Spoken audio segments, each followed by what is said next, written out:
इसमें क्वेश्चन कह रहा है कि सब मोलर यानी जिसका मोलरता क्या है समान है, BaCl2 है और NaCl है तथा ग्लूकोज विलेनों के परासरण दाबों का क्रम क्या होगा, ये पूछ रहा है, यानी का परासरण दाब क्या होगा। ठीक है,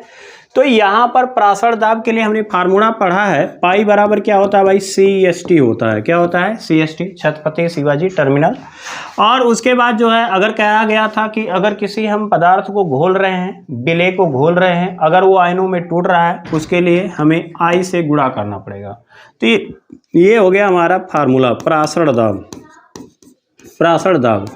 तो इसका मतलब क्या है भाई कि अगर सांद्रता, C मतलब क्या है, सांद्रता है, तो सांद्रता सबकी क्या कह रहा है, समान है, तो S भी समान होगा, T भी समान होगा, तो अंतर किसका आएगा, I का। यानी अगर I जिसका ज्यादा होगा उसका परासरण दाब ज्यादा होगा,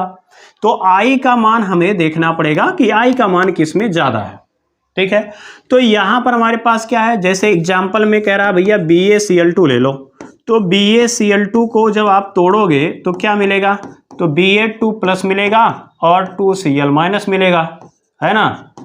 यही ना मिलेगा। Ba पर क्या होता है 2 प्लस और 2Cl माइनस होता है, तो I बराबर क्या कह सकते हो, तो I बराबर कैसे निकलता है, तो सिंपल सी बात कहा था मैंने कि 2 आयन यहाँ एक आयन यहाँ है, तो 2 एक कितना हो जाएगा 3, तो I बराबर कितना हो गया 3। ठीक है, अब या तो मैंने ये कहा था कि I बराबर जो वास्तविक फार्मूला होता है उसमें कहा गया था वियोजन से पूर्व कणों की संख्या, जो कितना है यहाँ पर 1 है, वियोजन के पश्चात कितना है, तो 1A है 2A है, तो 2 1 कितना हो गया 3। तो फार्मूला क्या पढ़े हो, वियोजन के पश्चात कणों की संख्या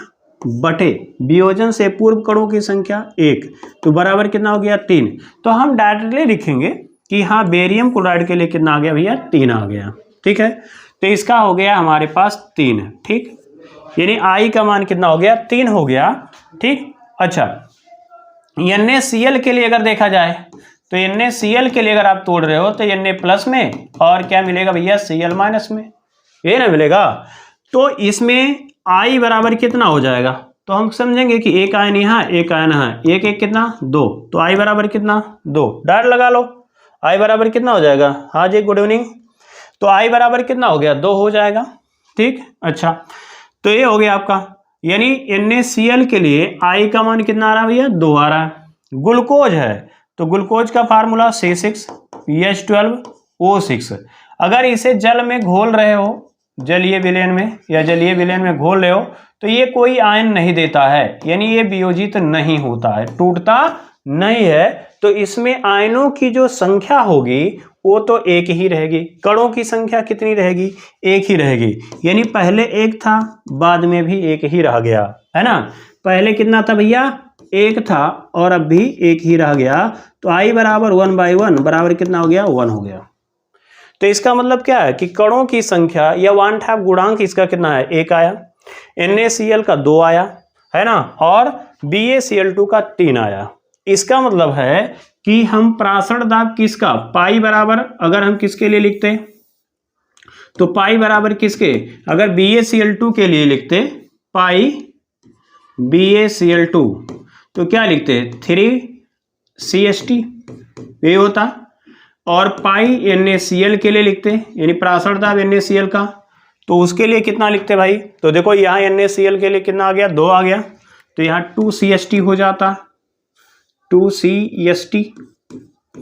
और पाई जो है आपका यहाँ ग्लूकोज दिया है यानी C6H12O6, इसके लिए तो 1 ही आता 1CST। तो इसमें पूछ रहा है कि भैया किसका जो है परासरण दाब का क्रम बताना है, तो सबसे ज्यादा किसका है, देखो तो सबसे ज्यादा BaCl2 का है, फिर उसके बाद किसका है NaCl का है, उससे कम किसका है तो कहेंगे ग्लूकोज का।